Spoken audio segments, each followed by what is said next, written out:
What's up, Joe? What's up, everybody? Big data has taken over sports. New stats, new ways of evaluating players, and new strategies that are data driven are all the rage. Today's guest, Bob Meyerhoff, has been dealing with sports data for nearly 30 years, and he joins us to discuss the various ways big data is being used today and how he is working to help players and agents use it to their advantage. Whether you're a new age stat head or a hard and fast traditionalist, you'll want to hear what Bob has to offer. So hang with us as we dive into big data on Sports 360.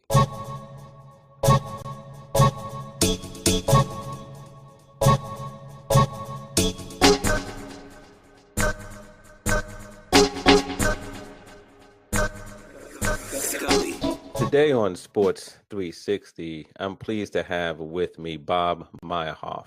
Bob is the president of Information Logistics, a company that helps players, agents, and others make the most use out of sports data. And in this era, Bob, of big data and sports data, you are a valuable man. Welcome to the show today. Oh, thank you so much for having me, Jeff.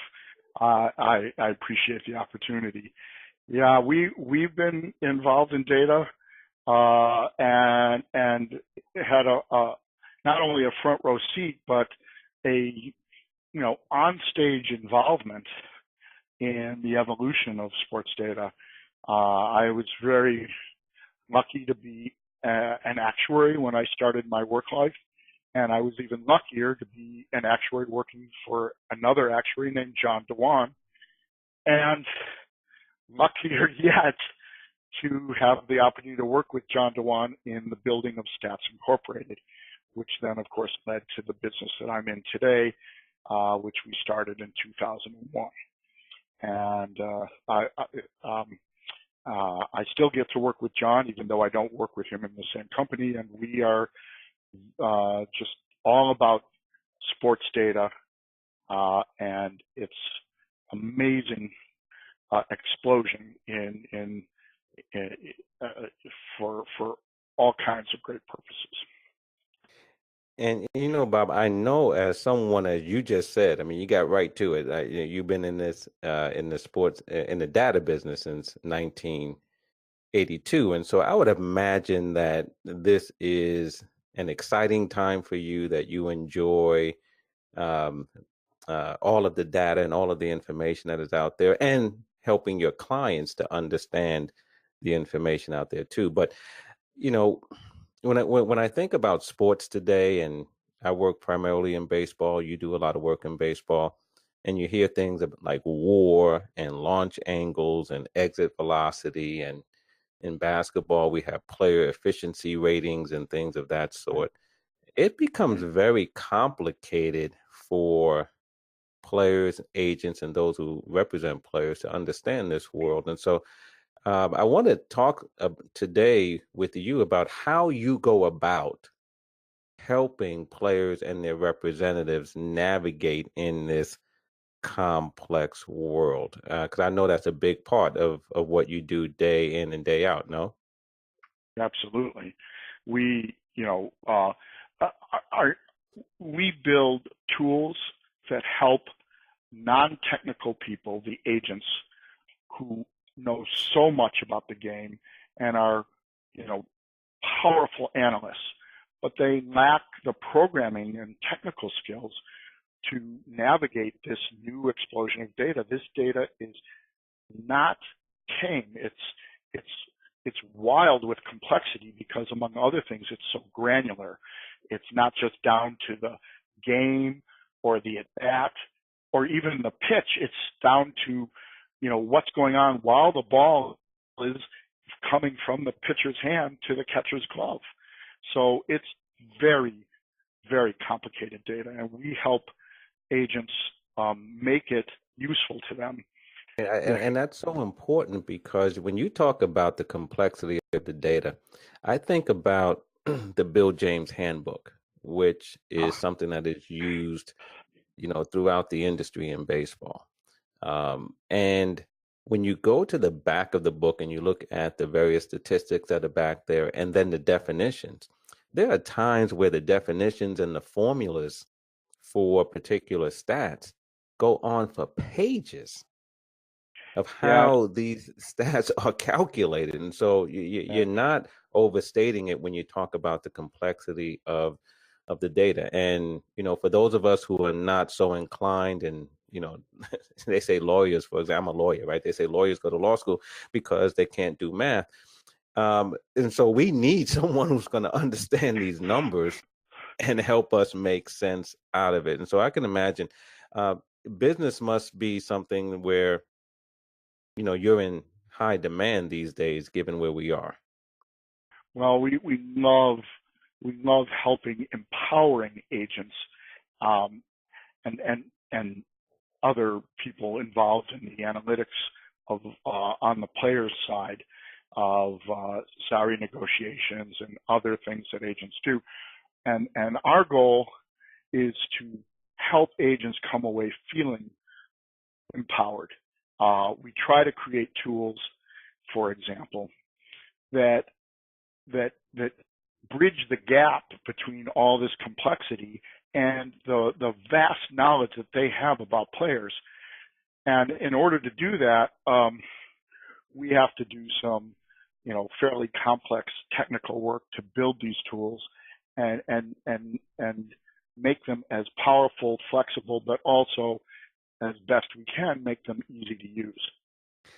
And so, Bob, let's talk about some specifics, if we could, and how Sure. you help players and agents, because I would imagine one of the main areas is in what I would call player contracting, helping players understand their contract or market value, whether it's in free agency, in salary arbitration in baseball, and if you're doing it in other sports, just generally, when it comes time to negotiate a contract, I would imagine that you could be of great assist to agents and players. So, do you get involved in that kind of work, and can you explain to us how you Sure. help, if you do, how you help your clients when it comes time to try to negotiate that next contract?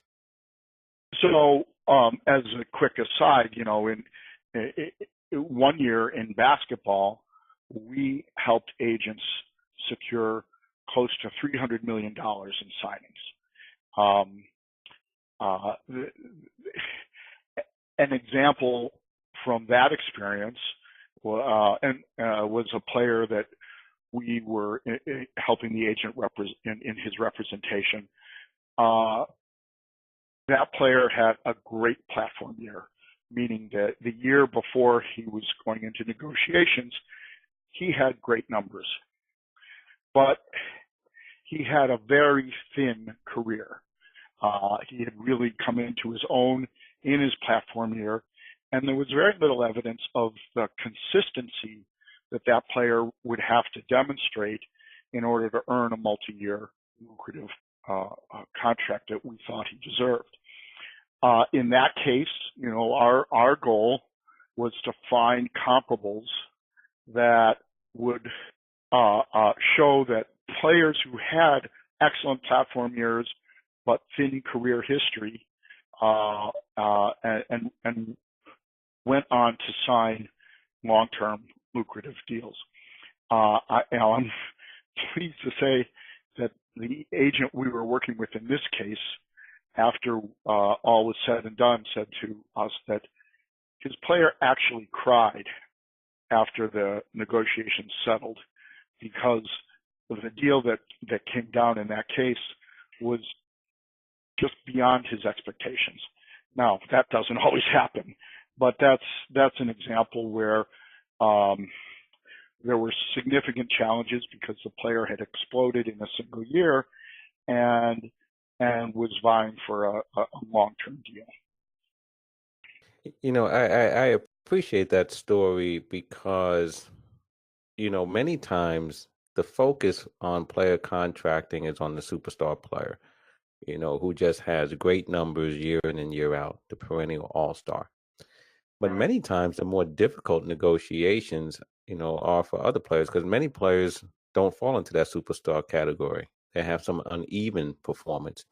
Then the challenge becomes, how do you accurately assess the value of that performance? When there are some down spots in their performance, there still are ways to show that the player has value that should be acknowledged in the marketplace. And so I can imagine that you can be very helpful in that type of situation. As you just said, the player had a thin resume. Sometimes the player has some down performance or uneven performance, but you still have to find that value. And I would imagine that you help agents in situations like that as well.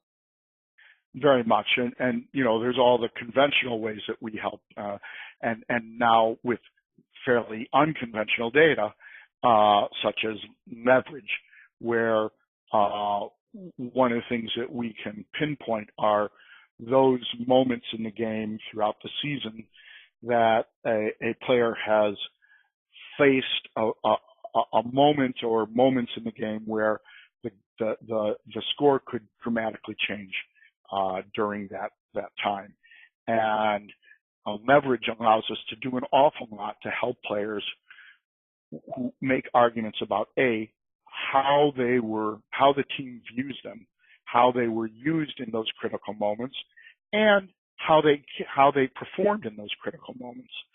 So that's one example of how we can look at a player who may not have stunning season totals, but is if you there's a story for that player, there's a context, and some of the exciting new data that's out there is very effective at helping to uncover that player's true value.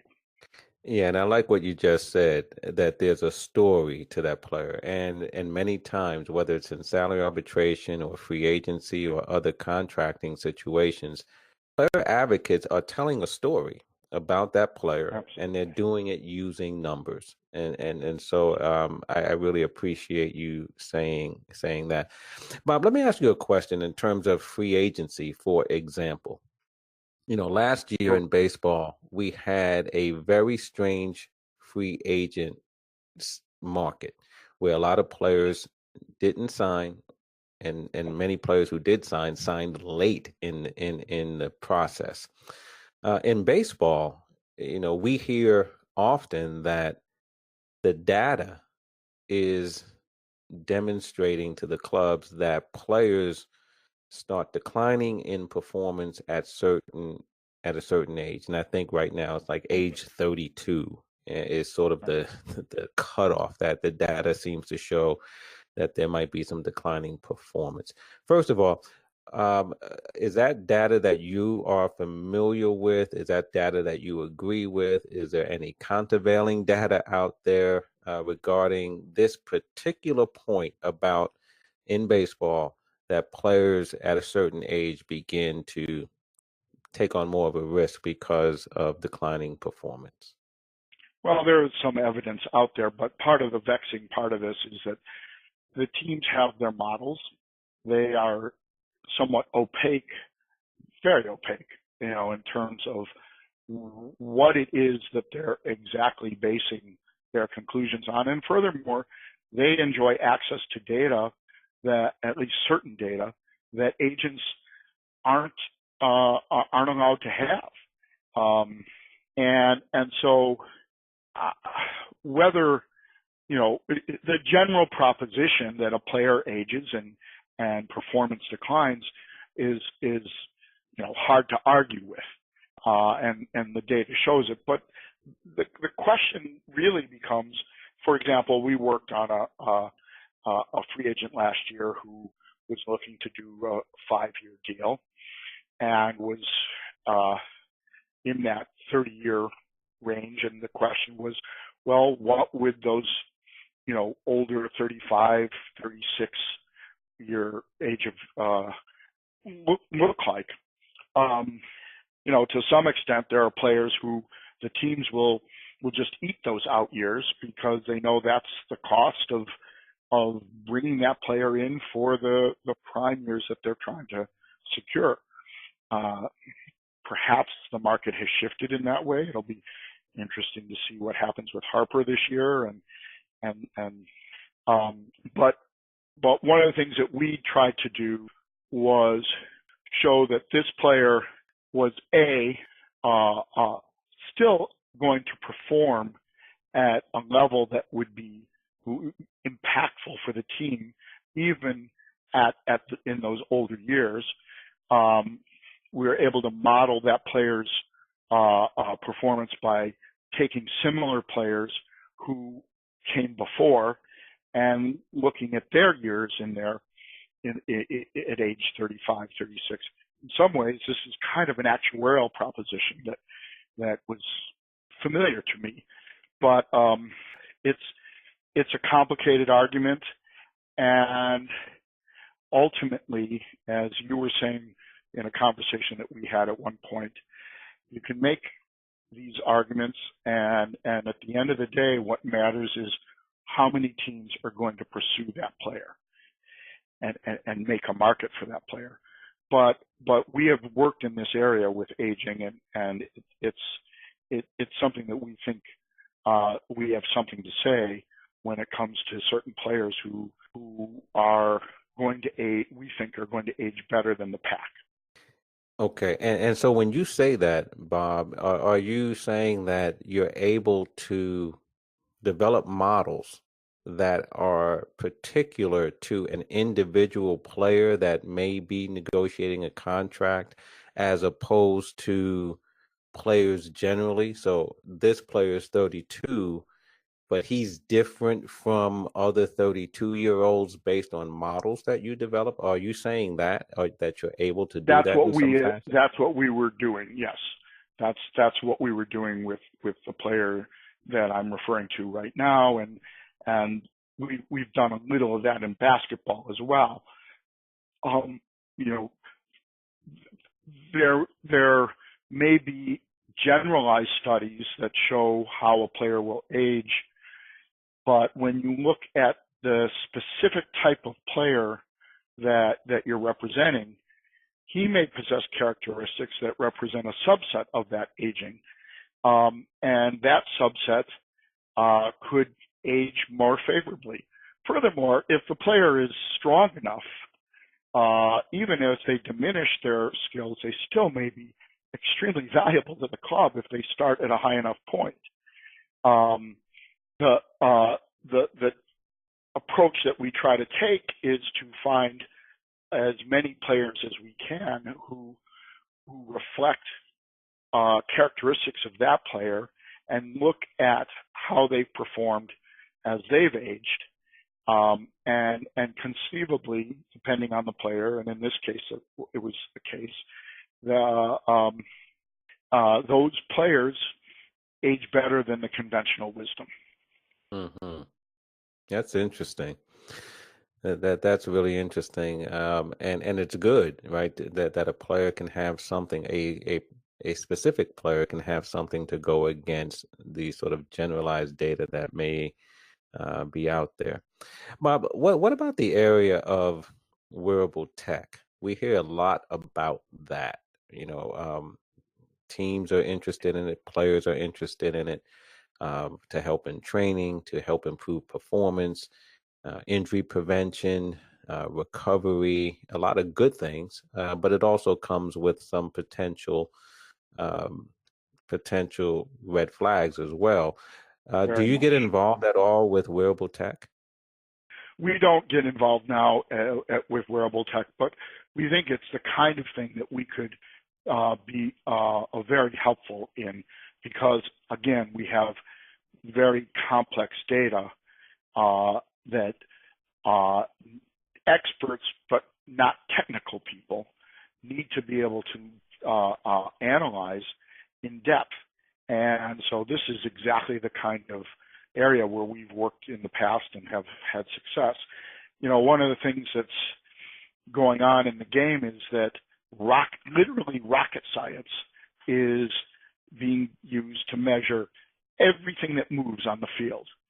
And you can imagine going forward that wearable tech is going to measure everything that moves inside the player. So we've gone from inside the park to inside the player. Can only imagine how much data that would involve. And, the exciting part of it is, like you said, it makes players better. It gives us other ways to try and identify players who might not obviously be identified as strong performers. But, from a player advocacy point of view, it's scary. It's scary to think of how that data could be misused. If it were to be used to predict health issues for a player at salary negotiation time, that strikes me as unconscionable. And, that's just an example of how it could be used.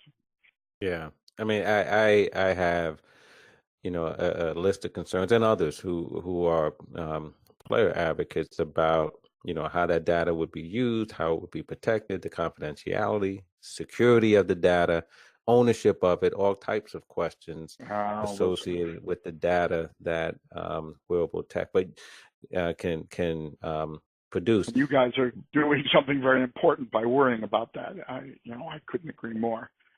Right. Yeah, but what you said about measuring everything that moves in the park and then getting to the point where you're measuring everything that moves inside the player, that really brings up a host of concerns for those who have issues of privacy and confidentiality, ownership, and the rest of it.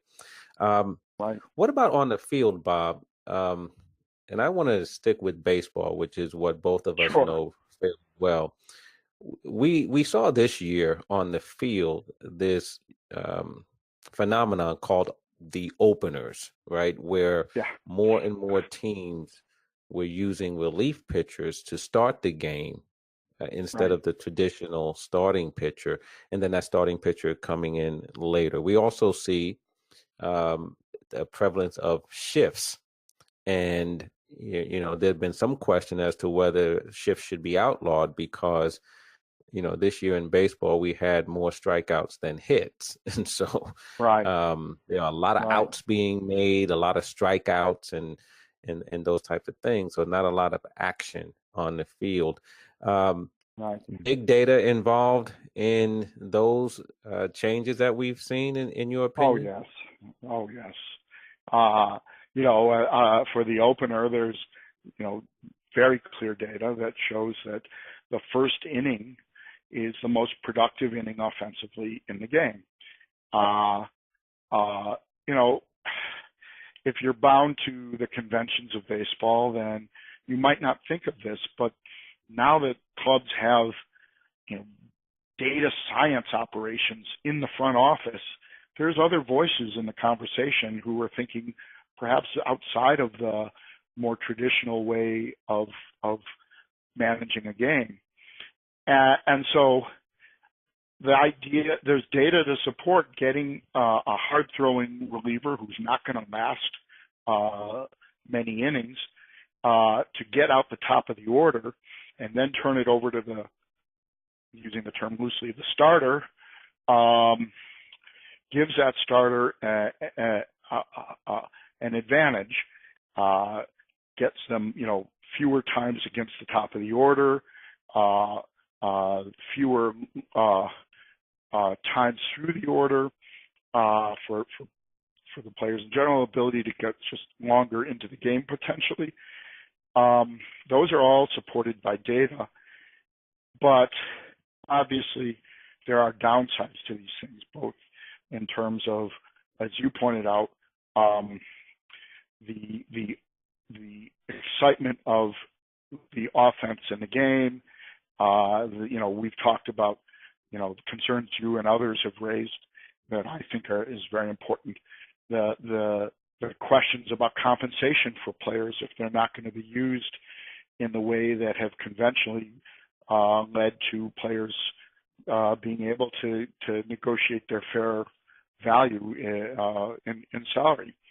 I personally love these innovations, and it's kind of exciting to me to see the shift being deployed, or these unusual ways of managing a game. But as for the general audience, or whether or not it's good for the game, and most importantly, whether or not it's good for the players, that's a concern. Sure. It's no question. I mean, because in some ways it could be argued that big data is shutting down the game, right? In terms of action, because of the shifts and, use of openers and things of that sort. But the other point that you made about the effect that it can have on player salaries, I think is really concerning, because instead of that traditional starting pitcher actually starting the game, he's now coming into the game, and it's a relief appearance for him now. If he comes in the second inning, he now has made a relief appearance and not a start. His innings are going to be down. His number of starts are going to be down. And traditionally, those are the type of statistics that help a starting pitcher get paid. Of course, he has to pitch well, but, if you have 26 starts instead of 33 starts, that's going to matter come salary time. But here's the thing, Bob, that I think about on this point as well. Sometimes we hear that, and I think you alluded to it as well, that a pitcher might, the data would demonstrate that a particular pitcher suffers the third time through the lineup. And, but we may have a situation where that very pitcher is just on his game that day, and he's pitching well, and particularly in the postseason, right, where it seems that managers are just going to the bullpen so quickly. So you can have a pitcher who's seeing a lot of that this year. Sure. And the data suggests third time through the lineup, he may face difficulty. But your eyes are telling you he's mowing this team down. And yet and still, we'll see a manager rely on the data instead of what he sees in front of him. And that's the type of thing that I believe can be just very perplexing for fans who are watching the game and seeing the pitcher really pitching well, but he's being taken out of the game because of what the science says. Right. And last year Houston went against the ultimate data-oriented team. Nonetheless, they Hinch made decisions that left his starting pitcher in longer than you would think, because he was on, and it was a gutsy decision, and it probably made a big difference in the outcome of the World Series. It's as much as I think the data aspects of the game are important to have, it's important that there be a voice. I couldn't agree more that it can't be the only voice, and that data gives a way to draw a circle around what might happen, but anything can happen, and as a manager, you have to look beyond the data as well. It's not a game that can be run by robots. Well, it seems that it's funny that you mentioned that, given that we're talking about having a electronic strike zone or whatever. Yeah, so I don't know. The game might be moving that way. Bob, let's go back to something that you touched upon earlier, where we were talking about certain data that, related to age. And you said, well, there's certain data that agents or players do not have access to, and teams are building certain models based on data that players don't have access to. That's one of the things that I've often thought about, and, the informational disparity, because, when I hear, certain data being offered and being accepted and talked about, I often wonder, I said, well, it's being said, but where is it? In other words, it's not as if it's, people have information in their hands and we all can see it and study it and evaluate it. We're just being informed of certain things, and then it's repeated often enough that it seems to be true. How do we Right, fight against this informational disparity? Because I do right. believe that players are at a disadvantage.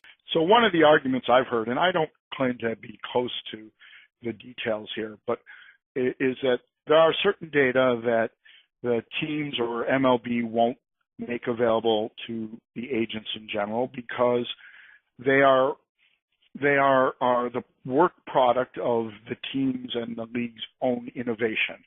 And if the agents or the union wants to have similar data, well, then they should do similar kinds of innovation on their own. And another argument I've heard is that teams are at war with each other, and if these data are released to agents, then effectively they're released to all the other teams as well. That was a mentality that existed back when we started Stats Incorporated eons ago, and that was the reason Stats Incorporated came into being.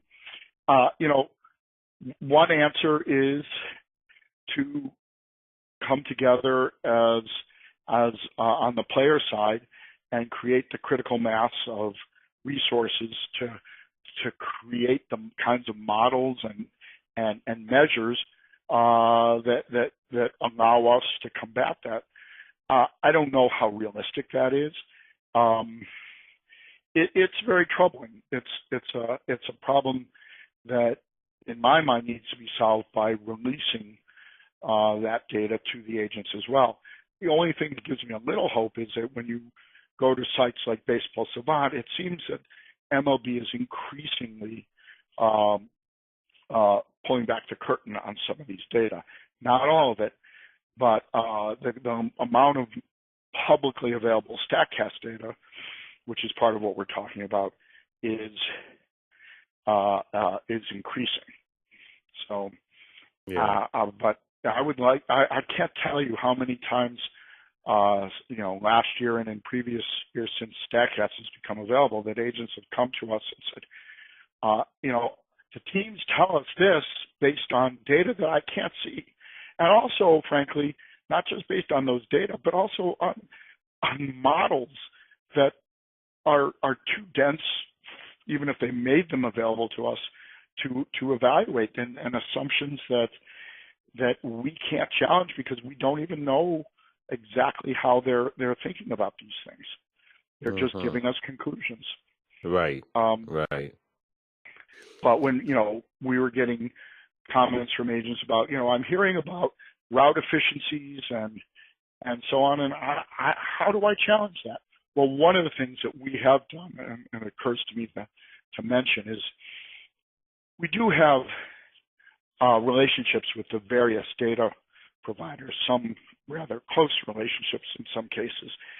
And there are some data that's not proprietary, that some of the, BIS, for example, has all kinds of interesting defensive data that we have brought to bear as at least some kind of counter and response in situations like this. Yeah, well, I mean that's helpful, and I think the idea of somehow trying to you know develop our own models on the player side, and maybe even combining resources in order to do that. I mean, maybe at some point that will gain some momentum. Bob, let me ask you this, because I can imagine, as someone who's been involved with data as long as you've been, you're excited about where we live, the world we're currently living in. I have to believe, though, that there are fans who, from time to time, may feel that it's a bit of information overload. That with the discussion about the game, the analysis of the game, the playing of the game is becoming too technical. There's too much information. There's too much dense information, to the point where maybe it's taking away some of the joy of the game. What are your thoughts about that? So Bill James appeared on The Simpsons, and one of his lines, this was years ago, was that he announced himself as, "I made baseball as much fun as doing your taxes." And Yeah. bottom line is that, it's not just the fans. We care deeply about our clients, and I had a call today with a client of ours who was just up to his eyeballs in frustration over some of these measures. Part of the problem, by the way, is that some of the new, even when OPS, when on base and slugging came into being, and that was somewhat revolutionary. You could calculate those numbers yourself. You can't calculate WAR yourself. You can't do a lot of you mentioned the back of the Bill James handbook. You can't really get at the inner workings of some of these measures, and that's frustrating for fans, agents, I imagine, possibly even players. That I don't have as much exposure to. But I like to think in terms of the attraction of the game, that the people who put on the games, the broadcasters, the league, the teams, they're going to find the right balance. And also keep in mind that, I'm a dinosaur, but my kids have grown up with all of this, and the fan base may be evolving as well, and looking for more of these types of cool insights into the game. It's a double-edged sword for sure. That's a fair comment that somehow had the distinct effect of making me feel very old. No, I'm sorry. In my eyes, you're very young. Because when you talk about, your kids and others of the generation, right, that they grew up this way, you're absolutely right.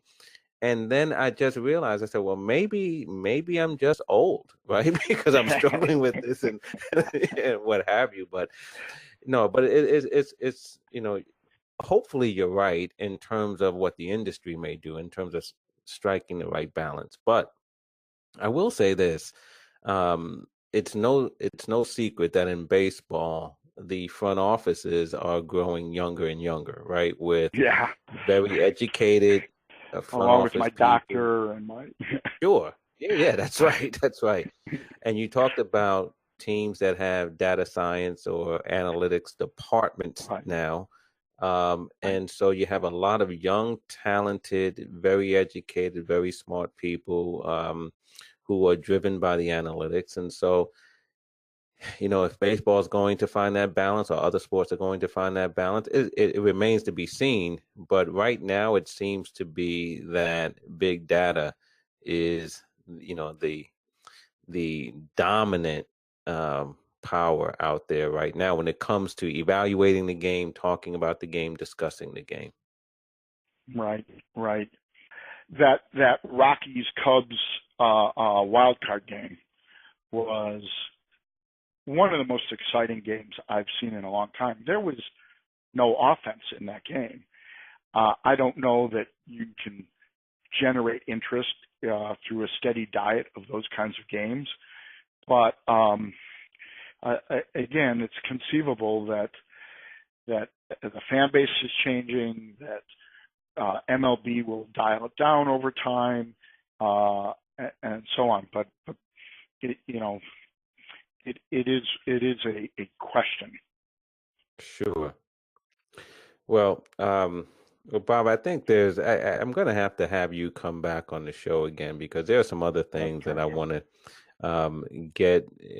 talk with you about. And it's amazing to think that someone who is like myself, not the biggest fan of big data, but I find it an intellectually interesting discussion, and also too, it's something that's really meaningful to our day-to-day work, and so it's something that we have to deal with.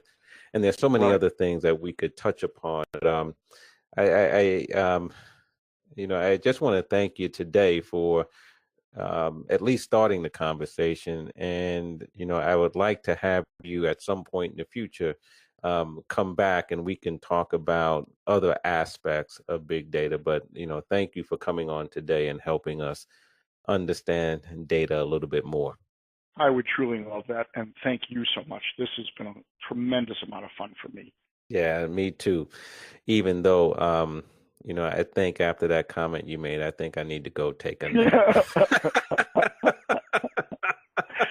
Well, I'm ahead of you in that regard. So, all right, Bob. But listen, I really enjoyed having you, and I'm sure we're going to be talking down the road, and I look forward to you coming back again on Sports 360. So thanks again, Bob. Jeff, thanks so much. Thank you. Thank you very much.